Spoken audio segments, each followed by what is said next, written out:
इससे पहले कि मैं अपना परिचय आपको दूं, इंट्रोडक्शन दूं, मुझे बड़ी खुशी हुई आपके गिरजे में आके, आपके चर्च में आके। ने बड़े अच्छे तरीके से चर्च को मेंटेन किया है, तो आप सबको बधाई हो। खुदा ने आपके इलाके में आप लोगों को जरिया बनाया है कि आप खुदा के घर को बनाओ। आपके लिए बड़ी बधाई वाली, बड़ी खुशी वाली ये बात। मेरा जो नाम है वो पादरी अजय है और मैं बेसिकली पठानकोट से बिलोंग करता हूं और इस वक्त मैं CNI चर्च खनोड़ा में एज ए पादरी काम कर रहा था। अभी ट्रांसफर हो गया। पिछले दिनों में ऑर्डर आए हैं और अभी दीनानगर में मैं चला गया हूँ। 29 को जाके मैं ज्वाइन कर लूँगा। मैंने इसलिए आपको बताया, कभी कभार ऐसा होता है कि हम जानते हैं कि उस पादरी साहब को आए थे हमारे पास, पर वो वहाँ पे होते नहीं है ना। तो अभी 29 तक मैं इधर हूँ, फिर उसके बाद मैं CNI चर्च दीनानगर में जाके ज्वाइन करूँगा, चार्ज लूँगा वहाँ का। और मैंने जो अपनी स्टडी है, थियोलॉजिकल स्टडी है, मैंने BD करी है, बैचलर ऑफ डिविनिटी हैदराबाद से। और पिछले 1.5 साल से मैं खुदा की सेवा खिदमत आपके इलाके में ही कर रहा हूँ। खुदा का बड़ा धन्यवाद देता हूँ कि खुदा ने, मैं अक्सर निकलता था इधर से तो मैं देखता था गिरजे को, तो मेरी बड़ी कभी कभी तमन्ना होती थी कि मैं अंदर जाऊँ। पर आज खुदा ने ये मौका दे दिया कि आपके साथ कलाम तो आए जीजो, आज का जो हमारा कलाम है, आज का जो वचन है, वचन करने से पहले आज का जो संडे है, वैसे तो हर एक जो सबत का दिन है हमारे लिए क्या होता है जी, वो बरकतों का दिन होता है।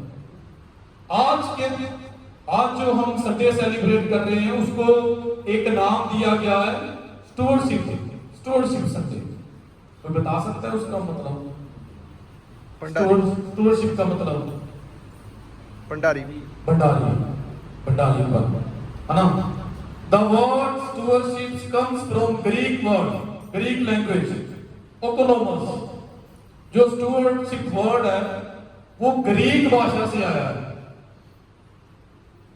इसका जो रूट वर्ड है वो ओकोनोमस है और इसका मतलब होता है मैनेजमेंट। मैनेजमेंट मतलब कि मैनेज करना, है ना, चीजों को क्या करना, मैनेज करना। तो जब आए अजीजो, हम देखते हैं जब खुदा ने सारी कायनात को बनाया, अदन की वाटिका को बनाया, तो खुदा ने सारा कुछ किसको दे दिया? किसको दिया था? आदम को। किसको दिया था? आदम को दिया था। आदम को खुदा ने उस वाटिका का भंडारी बनाया, प्रबंधक बनाया, है ना। आज खुदा ने हमें इस दुनिया में भेजा है, इस जहान में भेजा है। हमारे पास घर है, हमारे पास हमारा परिवार है, हमारे पास हमारे बच्चे हैं, हमारे पास खुदा ने तरह तरह की हमें बरकतें दी है, पर हम उस बरकतों के प्रबंधक के भंडारी हैं, हम उसके मालिक नहीं। अगर है तो बता दें। अगर आप में से कोई ऐसा यहां पर बैठा है जो कहता है जी मेरी जेडी प्रॉपर्टी है, मेरा जेड़ा घर है, मेरी जेडी जगह वो सारी जिंदगी भी मेरी है, हम मालिक नहीं है, वी आर नॉट ओनर, हमारे पास ओनरशिप नहीं है। मालिक कौन है जी? कौन है मालिक? जोर से बोले, कौन है मालिक? खुदा है। बोलो हालेलुया, हालेलुया। जितनी भी बरकतें जो भी आज हमारे पास है, चाहे वो घर है, चाहे वो हमारे बच्चे हैं, चाहे वो हमारा परिवार है, चाहे वो हमारी प्रॉपर्टी है, चाहे वो हमारा गिरजा है, हम उसके प्रबंधक हैं, भंडारी हैं। पर इंसान इस बात को दुनिया में आकर क्या हो गया है? भूल गया है। हम मालिक बन के बैठ गए। ऐसा ही हम क्या बन के बैठ गए जी? पर मालिक ना तो मैं हूं, ना आप है, और ना ही आदम था उस वाटिका का। इस दुनिया का, इस सारी कायनात का मालिक कौन है? यहोवा है। बोलो हालेलुया, हालेलुया, हालेलुया। वो ही हमें रोज जिंदगी देता है, वो ही हमें रोज सांस देता है, वो ही हमें रोज उठने की ताकत देता है, और वो ही हमें रोज का क्या देता है जी? रोटी देता है।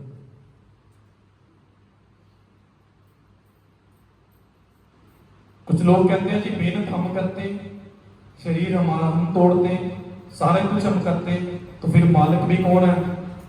मालिक भी कौन है? फिर कहते हैं हमें। अगर खुदा उस शरीर में ताकत ही ना दे काम करने की, अगर खुदा उस शरीर में बल ही ना दे, अगर खुदा ने बनाया ही नहीं होता, आप प्रबंधक कैसे बन जाते? आप भंडारी कैसे बन जाते?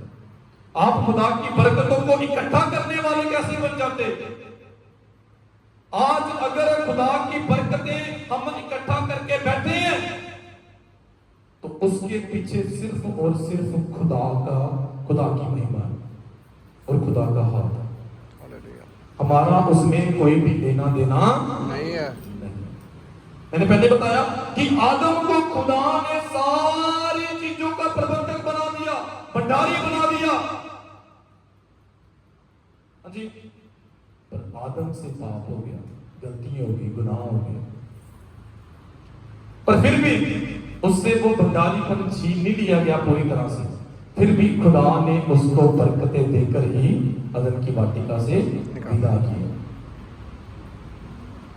आज जो हमारे पास बरकतें हैं, आज जो हमारे पास आशीषें हैं, वो सारी की सारी खुदा की है। और आज का जो हमारा थीम है, आज का जो हमारा विषय है आए अजीजों, वो है God multiplies the gifts of the giver. जो परमेश्वर है, अब प्लीज थोड़ा इधर उधर हो जाए, मैं डिस्टर्ब हो रहा हूं। जो खुदा है, आज का थीम क्या है? जो खुदा है वो देने वालों की बरकतों को क्या कर देता है?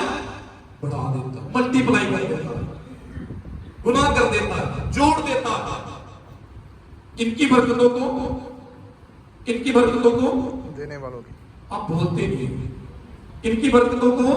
देने वालों की। जो मैं भाषा बोल रहा हूं समझ आ रही? मेरी भाषा समझ आती सारे? पीछे क्यों नहीं बोलते आप? खुदा देने वाले की बरकतों को क्या करता है? मल्टीप्लाई कर देता है, बढ़ा देता है, जोड़ देता है उसमें से। पर कितनी बरकतों को जोड़ता है? जो उसके कामों के लिए अपने हाथों को क्या करते हैं? बढ़ाते हैं। जब ये वाला टॉपिक आता है ना, देने का जब टॉपिक आता है, तो कुछ लोग गिरजे आना छोड़ देते हैं। सच्ची बात है, झूठ तो नहीं बोल रहा। नहीं।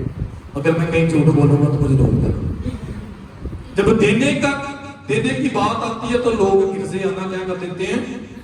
छोड़ देते हैं। पर हम लोग ये भूल जाते हैं कि हमारे जन्म होने से पहले, जिस दिन से हम लोग अपनी मां के कोख में पड़ गए, उस दिन से हमारी मां बाप ने हमारे लिए मांगना शुरू कर दिया।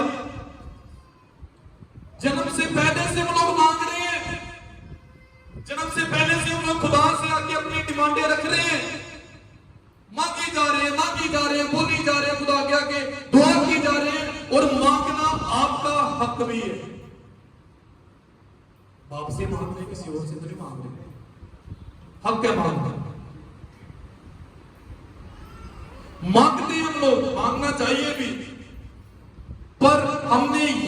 देखना है कि जन्म से पहले से हम लोग मांग रहे हैं और जब तक कब्र में पड़ नहीं जाएंगे तब तक हम मांगते रहेंगे, इंक्लूडिंग मी आल्सो। लेकिन जब हमारा फर्ज बनता है गिरजे के लिए कुछ करने का, भवन के कुछ लिए कुछ करने का, पादरी के लिए कुछ करने का, डायसिस के लिए कुछ करने का, तो हम अपने हाथों को क्या कर देते हैं, पीछे कर देते हैं। बरकतें तो खुदा से बड़ी बड़ी मांगते हैं। मैंने पहले बोला कि सारा ही कुछ खुदा का है। बरकतें तो हम रोज खुदा से उठने से पहले ही मांग लेते हैं, सुपनों में मांग लेते हैं। और ज़बूरकार कहता है, उर्दू की बाइबल में बड़ा अच्छा शब्द है कि वो अपने मांगने वालों को नींद में ही सारा कुछ दे देता है, वो सारा ही कुछ दे देता है। पर जब हमारी टर्न आती है तो हम क्या कह देते हैं, जी असी की या गरीब। ऐसा होता है। मुझे आपकी कलीसिया का नहीं पता, लेकिन जितना मैंने 1.5-2 सालों में एक्सपीरियंस किया है, 2017 में मैं मिनिस्ट्री में आ गया था, तो 6-7 सालों का जो मेरा एक्सपीरियंस है, कुछ लोगों के जुबान पे यही होता है, जब गिरजे का कोई काम छेड़ दो ना, कहते हो कि आपने गिरजे के लिए, खुदा के लिए कुछ कहना देना है, पारी साहब साडे को तो है नहीं, असी की है गरीब।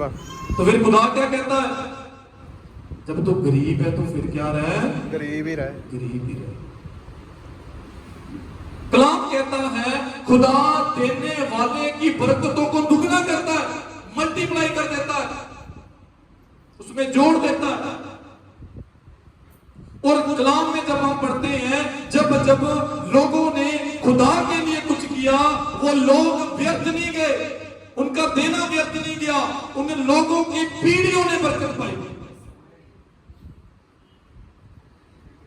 आप बड़े अच्छे गिरजा बना के बैठे हुए हो, मुझे पुलपिट बड़ा अच्छा लगा, डेकोरेशन बड़ी अच्छी लगी। कलाम बयान करता है जब पहला गिरजा बनाया गया, जब मूसा को खुदा ने कहा कि मेरे लिए क्या करे, एक तंबू बना। निर्गमन उसका 34 अध्याय में शायद लिखा है, 20 से लेकर 29 तक है।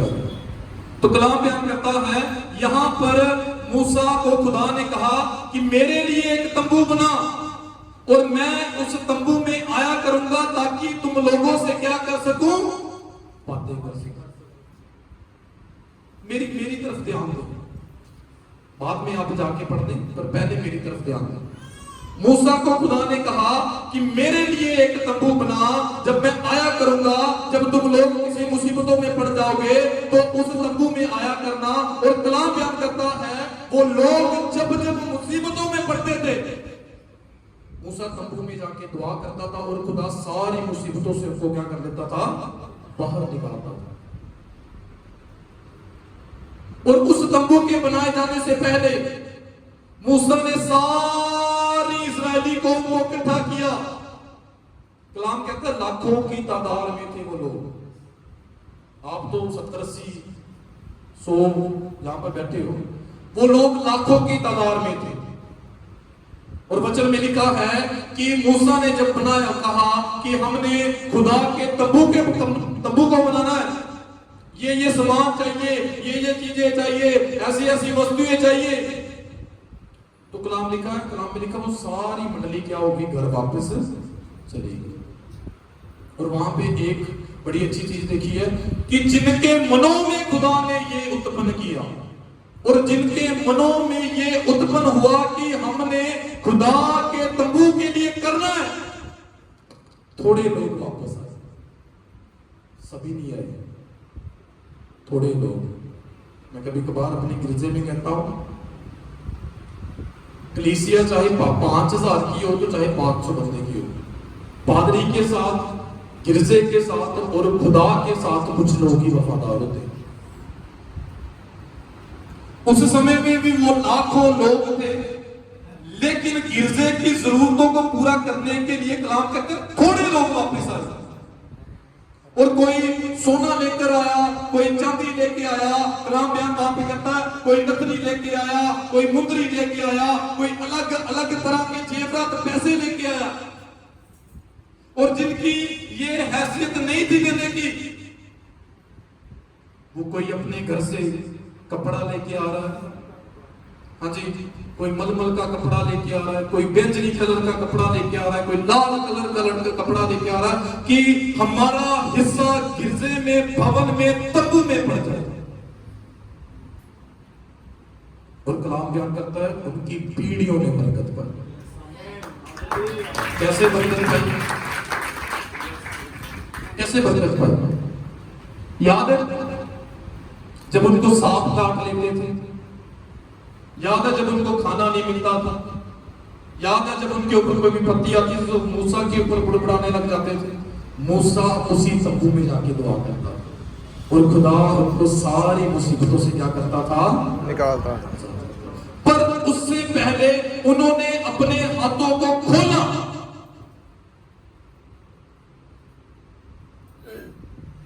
आज अगर पादरी साहब ऑफरिंग के ऊपर प्रचार करते तो लोग कहते हैं सादा पादरी लाल चीज। आपकी बात नहीं कर रहा, बड़े सारे लोग ऐसे। पादरी ने खुद तो बाइबल नहीं लिखी, मैंने लिखी बाइबल। किसने लिखी है? आप बोलते नहीं। किसने लिखी है? परमेश्वर ने, खुदा ने लिखी।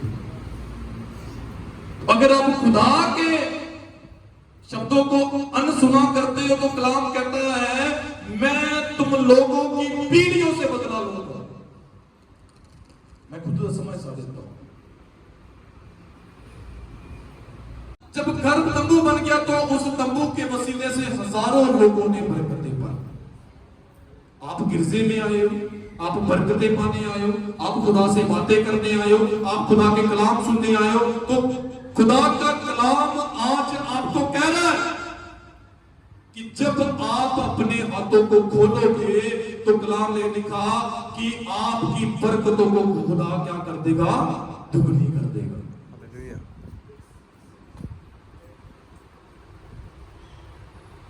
लिखा है ना?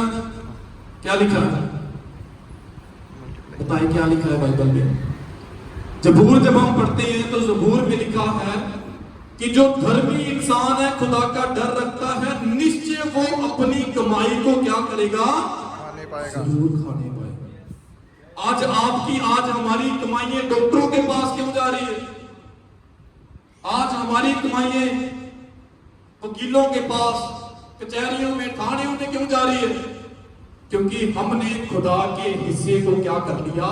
रख लिया। क्या कर लिया? रख लिया। रख ली, मैं चुरा लिया। बोलो खुदा के हिस्से को क्या कर लिया हमने? क्योंकि मलाकी कहता है कि तुमने खुदा के हिस्सों को क्या किया? चुरा लिया। चोरी कर लिया। ऐसा ना हो कि मैं पुल से उतरूं तो आप लोग मुझे मारने लग जाओ। नहीं नहीं, बाइबल कहती है, मैं नहीं कहता। कलाम कहता है कि तुम लोगों ने मेरे हिस्से को चोरी कर लिया, तुम लोग मुझे लूटते हो। खुदा के पैसे हैं, खुदा ने खुद निकलवा लेने, या तो गिरजे में दे दो या फिर किस में दे दो? दवाइयों में, हॉस्पिटलों में दे दो। खुदा अपना हिस्सा लेना क्या चाहता है? चाहता है। हम अपने पैसे छुपा छुपा के, बचा बचा के रखते हैं लोगों से, वो तो हमारी रखवाली करता है, वो तो सारी दुनिया की रखवाली करता है, तो उसका हिस्सा कौन चुरा सकता है? भाई देना सीखिए। यहां पे लिखा है, बच्चे ने पढ़ा कि जब सारे देश में क्या पड़ गया था? अकाल। क्या पढ़ा था? अकाल। क्या पढ़ा था? अकाल पड़ गया। और कलाम बयान करता है उस देश के मंत्री, उस देश के राजा, उस देश के लोग भूखे मर रहे थे, पर जो खुदा का बंदा था, जो खुदा का मानने वाला था, कलाम बयान करता है उस बंदे के लिए, उस याजक, उस नबी के लिए खुदा ने कलाम में लिखा है कौओं की ड्यूटी लगा दी। तो मेरे बंदे को खिलाओ, मेरे बंदे को। आप तो भरे भंडारों में बैठे हो, आप तो भरे घरों में बैठे हो, आप तो भरे इलाके में बैठे हो, सारा इलाका ही एनआरआई है। खुदा आपको किस बातों से रहने देगा? हम डर जाते हैं ना कभी कभार कि अगर हमने इतना चंदा डाल दिया तो हम घर जाके फिर अपना सर्कल कैसे चलाएंगे, अगर इतना दाम दे दिया तो घर जाके हमारा सर्कल कैसे चलेगा।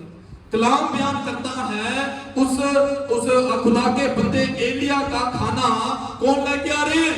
कौवे। अरे कौवे से छीन लेते हैं खाना बच्चों के हाथों से, तो वो कलाम कहते हैं मांस लेके आ रहे, कोई रूसी मिसी रोटी नहीं खवा देती रब ने अपने बंदे को। देश में अकाल पड़ा है तो बंदा क्या खा रहा है? मांस। क्या खा रहा है? मांस खा रहा है, अच्छा खाना खा रहा है। कहने का मतलब क्यों? क्योंकि वो अपने खुदा के साथ क्या था? वफादार। और खुदा ने उसकी बरकतों को दुगना कर दिया। वो अच्छा खाना भी खाता था, अच्छा पानी भी पीता था और अच्छी जगह पर भी रहता था। जो हिंदी में नाला लिखा है ना, वो एक झरना था जिससे मीठा पानी आता था ऊपर से। क्यों? क्योंकि वो अपने खुदा के साथ वफादार था। आज आप अपने खुदा के साथ कितने वफादार हो? अपने गिरजे के साथ कितने वफादार हो? अपने पादरी के साथ कितने वफादार हो? अपनी मिशन के साथ कितने वफादार हो? कुछ लोग तो दुआ कबूल ना हो, मेरी बात का गुस्सा मत करना, आपके इलाके की बात नहीं कर रहा मैं। कुछ लोग दुआ कबूल ना हो तो अपना खुदा ही बदल देते हैं। झूठ तो नहीं बोल रहा मैं? सच्चाई। शक्ति साहब झूठ बोला मैंने? क्या कर लेते हैं जी? वो अपना खुदा बदल देते। खुदा बदल देते हैं। वफादारी नहीं है। मांगते तो हम बड़ी बड़ी बरकतें हैं, लेकिन जब वफादारी दिखानी पड़ती है तो हम अपने हाथों को क्या कर लेते हैं? खींच लेते हैं, पीछे खींच लेते हैं। मांगते तो हम ये है, आए खुदा इस मेरे बच्चे को, मेरी बच्ची को 100 गुना लंबी उम्र देना, 100 साल तक जिंदा रखना। बच्चा बच्ची प्रार्थना में कितना समय गुजारते हैं, बंदगी में कितना समय गुजारते हैं, खुदा को समय का 10वां हिस्सा कितना देते हैं। 10वां हिस्सा सिर्फ और सिर्फ पैसे का नहीं है, कमाई का नहीं है, 10वां हिस्सा समय का भी है, 10वां हिस्सा आपके भंडारों का भी है, 10वां हिस्सा आपकी क्या कहते हैं संगति का भी है, 10वां हिस्सा आपकी खुदा के साथ बातचीत का भी है, 10वां हिस्सा आपके क्या कहते हैं खेतों का भी है, जो आप बीज बोते हो। सभी चीजों का 10वां हिस्सा मिलाकर क्या करना है? खुदा को देना है। फिर देखें आपकी बरकत। और जब उस खुदा के बंदे एलिया का वहां पर वक्त पूरा हुआ तो खुदा ने उसको कहा कि मैंने तेरी ड्यूटी तुझे संभालने का सारा जो इख्तियार है, सारा जो प्रबंध है, उस सारपत की एक विधवा के पास किया है। तू उठ जहां से और सारपत को तो क्या कर, चला जा। उसने एक भी सवाल नहीं किया। आज पादरी साहब कमेटी को क्या देना, ये काम आ वाला काम करना तुझे, तो चर्च को कह देना आ वाला काम करना। थोड़ी नहीं गल करता मैं, वैसे एक जेन्युइन बात करना। तो हम 100 सवाल पूछते हैं। ऐसा ही होता है शक्ति साहब, ऐसा ही होता है। क्यों करना है, कैसे करना है, हमारा बेनिफिट क्या है उसमें। कलाम बयान करता है खुदा के बंदे ने एक भी सवाल नहीं किया। वो वहां से उठा, उसने ये भी नहीं पूछा कि मैं खाऊंगा कहां, मैं रहूंगा कहां, मैं पीऊंगा क्या, देश में तो अकाल पड़ा है और तू मुझे विधवा के घर में भेज रहा है। वो क्या उठा, खुदा की योजना को देखा और कलाम बयान करता है उस विधवा को देखकर उसने कहा मेरे लिए एक पानी ला, थोड़ा सा पानी ला, और साथ छोटी सी रोटी का क्या लेके आना, टुकड़ा। पूरी रोटी नहीं मांगी। हिंदी की बाइबल में लिखा है रोटी का छोटा सा टुकड़ा लेके आना। मतलब कि खुदा के लोगों को सारा ही कुछ नहीं चाहिए, खुदा को आपका सारा ही कुछ नहीं चाहिए, खुदा ही ने सारा कुछ दिया है आपको। वो अपने दिए हुए में से आप वफादार रहो इसलिए मांगता है, इसलिए लेता है। खुदा चाहे तो आपके ऊपर बीमारी आने ना दे, खुदा चाहे तो आपके ऊपर मुसीबत आने ना दे। अगर आपके ऊपर मुसीबत आती है, बीमारी आती है, लाचारी आती है, गरीबी आती है, तो वो इसलिए आती है कि आप वफादार बने रहो। खुदा ने 50-50 तो ना कहा कि जे तुसी 600 रुपया कमाते हो तो 300 मैनू दे दो, 10वां हिस्सा मांगो। क्योंकि आप लोगों के दिमागों में, सॉरी आप नहीं, हम लोगों के दिमागों में ये चीज रही कि हमने खुदा का खुदा को देना, चाहे वो समय, चाहे वो हमारा जीवन है, चाहे वो हमारा पैसा है, चाहे हमारा कुछ भी है, 10वां हिस्सा किसको देना है? हमने खुदा को। खुदा को देना। छोटा सा टुकड़ा ला और उस औरत ने कहा कि मेरे पास कुछ भी नहीं है, थोड़ा सा आटा और एक टोपी में क्या है जी? थोड़ा सा तेल। इसको खाकर मैं भी मर जाऊंगी और मेरा बच्चा भी क्या हो जाएगा? फुल स्टॉप लगा दिया। कोई बोर तो नहीं होगा? नहीं जी, नींद नहीं आ रही किसी की? नहीं। फिर ठीक है। क्या कहा कि इसको खाकर मैं भी मर जाऊंगी और मेरा बच्चा भी क्या हो जाएगा? उसने अपनी जिंदगी की होप को, आशा को वहां पर क्या कर दिया था? आज जब हमारे ऊपर मुसीबतें आती है, विपत्ति आती है, दुख आता है, बीमारी आती है, क्लेश आती है, गरीबी आती है, तो कहीं ना कहीं हम अपनी उम्मीद को खत्म कर देते हैं। जैसे इस औरत ने खत्म कर दिया, पर जो सामने खड़ा था उसको ये नहीं पता था ये मेरे घर में क्या लेके आया है? बरकतें लेके आया है। बोलो हालेलुया, हालेलुया। कभी कभार माती से बाहर घरों में जाते हैं ना, तो कुछ लोग तो बड़े खुश होते हैं, कुछ लोग मत्थे पे तीड़ियां पा लेते हैं। अब आए हैं तो चंदा भी देना पड़ेगा, खाना भी खिलाना पड़ेगा, है ना? कलाम कहता है जो मेरे भेजे हुए को कबूल करेगा, उसका सलाम कबूल करेगा, उसकी सलामती क्या रहेगी? सदा तक रहेगी। उस औरत ने, विधवा औरत ने खुदा के बंदे को कबूल किया और कलाम बयान करता है जब तक उस देश में अकाल रहा, ना तो उसका वो तेल खत्म हुआ, ना ही उसका वो क्या हुआ जी? आटा खत्म हुआ। बरकत डाल दी खुदा ने। जब हम अपनी मुसीबतों को परे रखकर, पीछे रखकर पहले खुदा को आगे लाते हैं, तो खुदा में इतनी ताकत है कि वो हमारी सारी बरकतों को, हमारी सारी मुसीबतों को क्या कर सकता है? दूर कर सकता है।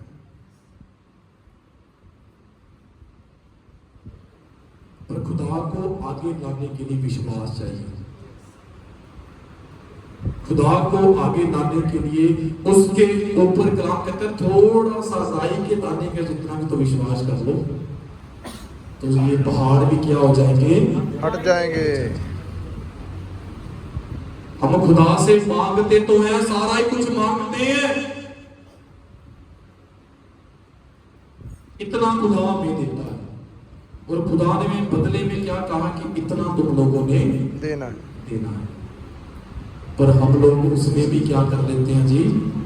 किस्तें कर लेते हैं खुदा के साथ, है ना? किस्तें होती है, पार्टी से होती किस्तें कर लेते हैं खुदा के साथ। कुछ लोग, भाई साहब इस बार तो इतना दे दिया है, अगली बार मिला के दे देंगे, या इस बार भाई साहब नहीं है, अगली बार फिर कर देंगे। या कुछ लोग मैंने देखा है चंदे वाली थैली में से वो निकालने लग जाते हैं पर्ची। चंदे की थैली है, कोई कुरकुरियाने की दुकान नहीं है कि आप गिरसे में आके पर्ची ढूंढते फिरते। जिस शख्सियत ने जान ही दे दी है, उसको देने के लिए भी हम पर्ची ढूंढते हैं कि ये 100 का नोट है तो सामने 90 की हो जान, वापस आ जाए। कहाँ है विश्वास हमारा?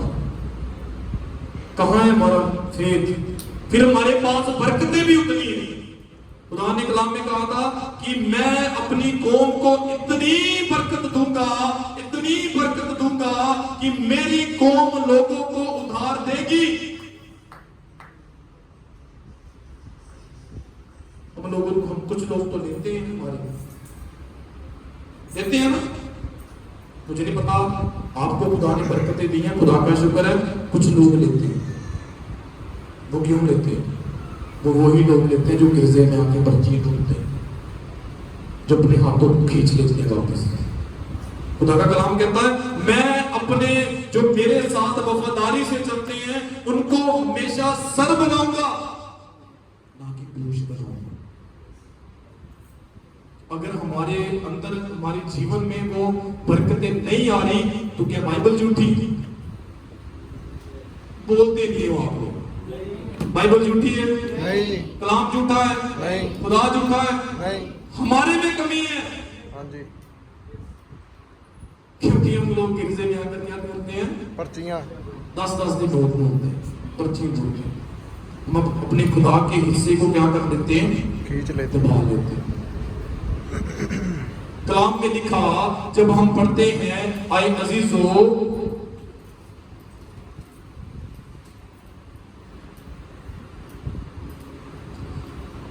तुम हमारे प्रभु यीशु मसीह का अनुग्रह जानते हो।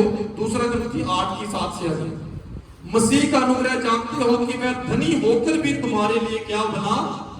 कंगाल बना, ताकि उसके कंगाल हो जाने से तुम लोग क्या हो जाओ? धनी हो जाओ। अरे जिसने अपना बेटा ही दे दिया, उसके लिए फिर हम क्यों इधर उधर देखते हैं? क्यों अपने हाथों को बंद कर लेते हैं? अगर हम लोग ये सोच के देते हैं, आपके पादरी साहब का नाम क्या है? एबट मसीह। पादरी साहब का नाम क्या है? पूरा नाम क्या है? एबट। अगर हम ये सोच के दे रहे हैं कि हम एबट मसीह को दे रहे हैं, तो मत दिया करो। अगर आप ये सोच के देते हो कि हम पादरी साहब को दे रहे हैं, तो फिर आपका चंदा क्या होता है? कबूल होता है। अगर हम ये सोच के दे रहे हैं कि गिरजे में किराई लगी है, मत दिया करो। जब आप ये सोच के दोगे कि हमारे गिरजे में काम लगा हुआ है और हमने ज्यादा से ज्यादा देना है, तब आपके बच्चों को भी बरकतें मिलेंगी। हालेलुया। कलाम में लिखा, हम पढ़ते हैं, आए अजीजों, इसलिए तुम हर बात में अर्थात विश्वास में, वचन में, 2 कुरिन्थियों 8:7, वचन, ज्ञान और सब प्रकार के यत्न में और उस प्रेम में जो हम से रखते हो बढ़ते जाओ, वैसे ही इस दान के काम में भी क्या होते जाओ? बढ़ते जाओ। फिर अगर पादरी साहब बोलते हैं तो कहते हैं जी पादरी साहब हमारे क्या हो गए हैं? खिलाफ। क्या हो गए हैं? बोलते नहीं हो आप लोग। क्या हो गए हैं? पादरी साहब नहीं बोल रहे, ये संत पौलुस कह के गया है, वचन में कह के गया है। अगर कोई खुदा का बंदा आपको ये बात समझाता है, तो आए अजीजों, आपकी जो रुकी हुई बरकतें हैं वो इसलिए रुकी हुई हैं क्योंकि आपने खुदा के हिस्से को अपने घर में रखा है।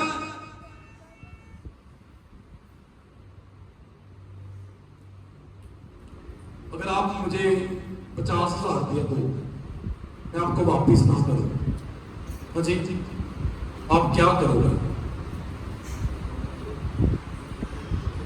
बताओ। जो आपसे बनता वो आप करोगे।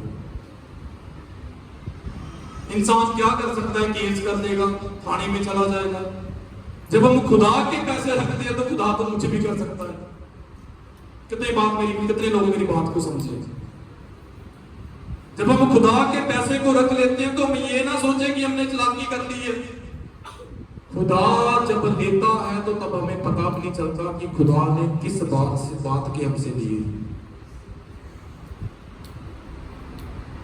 विधवा औरत आई थी ना, प्रभु यीशु मसीह मंदिर के सामने बैठे हुए थे दरवाजे के, और लोग आकर दान वाले चंदे, दान वाले बॉक्स में चंदा डाल रहे थे।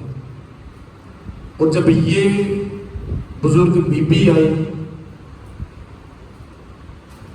तो कलाम बयान करता है उसके पास क्या थे? सिर्फ और सिर्फ 2 दबड़ियां थी। और उसने ये नहीं देखा कि मैं घर कैसे जाना है, मैंने खाना कैसे खाना है। विधवा औरत है, ये भी नहीं पता उसके बच्चा है या नहीं है। बूढ़ी औरत है, बूढ़ों को कौन संभालता है? कुछ लोग होते हैं, कुछ बच्चे ऐसे होते हैं जो संभालते हैं, नहीं तो बूढ़ों को बेचारों को कौन संभालता है? ऐसा ही है। बेचारी बूढ़ी विधवा औरत है, उसने ये नहीं देखा मैंने खाना क्या है, मैंने पीना क्या है, मैंने घर कैसे जाना है, क्या पता घर है भी है उसका या नहीं है। उसके पास जितने थे उतने सारे ही उसने क्या कर दिए, खुदा को दे दिए। दे दिए। परमेश्वर जो प्रभु यीशु मसीह ने उसी वक्त कहा कि सबसे ज्यादा जो दान है वो किसका आया है, इसी का है। इस विधवा औरत का आया। क्योंकि लोगों के पास तो लाखों थे, करोड़ों थे, उन्होंने कुछ हिस्सा दिया है, इसने तो सारे कुछ दे दिए। अन्ना के पास एक ही बच्चा था ना, बाद में उसके हुए, बाद में उसके बच्चे हुए है ना, किस किस को पता है बाद में बच्चे हुए उसके। तो जब वो बच्चा था उसने ये नहीं देखा कि मेरा आगे होना भी है या नहीं होना, उसने अपने वादे को पूरा किया और खुदा ने उसकी बरकतों को दुगना कर दिया और भी बच्चे दिए। अगर वो उतनी सी बरकत को छुपा के अपने पास रख लेती तो खुदा तो कुछ भी कर सकता था फिर आगे। आज हमारे पास इतना है, हम इतना ही छुपा कर बैठे हैं, खुदा हमें इतना देना चाहता है। खोले अपने जीवन को, खोले अपने हाथों को, खोले अपने दिमागों को, खोले अपनी सोचों को, खोले अपने दिलों को, खोले। बाकी कहता ना कि मेरे खुदा का ये फरमान है कि सारे जो भंडार है मेरे घर में ले आओ, ताकि मेरे घर में किसी भी बात की क्या ना रहे, कमी ना रहे। ये हिजकिय्याह के समय में जब लोग अपने घरों को बनाकर अच्छे से आराम से रहने लग पड़े तो खुदा का संदेश ये हिजकिय्याह के पास पहुंचा कि तुसी तां चंगे घरां च बह गए हो, जाके मेरे घर दी छत की हाले भी टिकी हुई।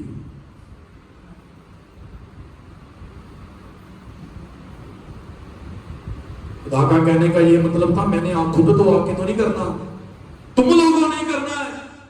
उठो, लकड़ियां काटो, पहाड़ पर चढ़ जाओ और मेरे लिए मेरा क्या बनाओ, घर बनाओ। आज खुदा आपको कह रहा है कि खुदा ने नीचे आकर नहीं कर देना। खुदा चाहता तो खुद इजरायली कौम को बंदुआई से निकाल कर उनके आगे आगे हो सकता था, अगुआ चुना। आज खुदा आपको चुनना चाहता है। कलाम में लिखा जो नबी है वो सारी जिंदगी तुम्हारे बीच में नहीं रहेंगे, थोड़े समय के लिए रहेंगे, फिर क्या हो जाएंगे, चले जाएंगे। उनकी आवाज को सुन लो, खुदा की आवाज को सुन लो। आज खुदा की आवाज आपको ये कह रही है कि खुदा के लिए अपने हाथों को खोलो। ये मत सोचो कि हमने किसी खुदा के किसी पास्टर को देना है, किसी पादरी को देना है, किसी बिशप को देना है, किसी बिशप्स को देना है। हमने किसको देना है जी? खुदा को देना है। और खुदा हमारी बरकतों को क्या कर देगा? मल्टीप्लाई कर देगा, गुना कर देगा। खुदा बाप आप सबको बड़ी आशीष, बड़ी बरकत दे। आप सब खुदा के नाम में कलाम में बढ़ते जाओ। आमीन आमीन। आइए हम आखिर में वचन गाएंगे, उसी के साथ अपने हथियार, अपने शुक्राने खुदा बाप की बेटा करें।